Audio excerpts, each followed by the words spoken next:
और अहम खबर खेल के मैदान से, मोहम्मद रिजवान टी20 रैंकिंग में नंबर 1 पोजीशन पर आ गए। बाबर आजम की पहली पोजीशन मोहम्मद रिजवान ने छीन ली है। इससे पहले मोहम्मद रिजवान दूसरे नंबर पर मौजूद थे।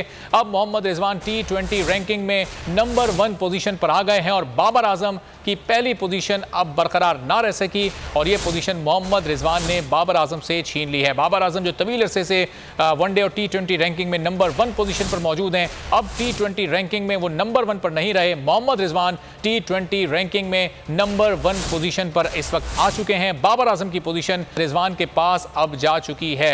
बाबर आजम इसके अलावा वनडे रैंकिंग में भी नंबर 1 पोजीशन पर मौजूद हैं और एक तवील अरसे से टी20 रैंकिंग पर भी वो मौजूद थे, लेकिन अब बाबर आजम के पास ये रैंकिंग मौजूद नहीं रही।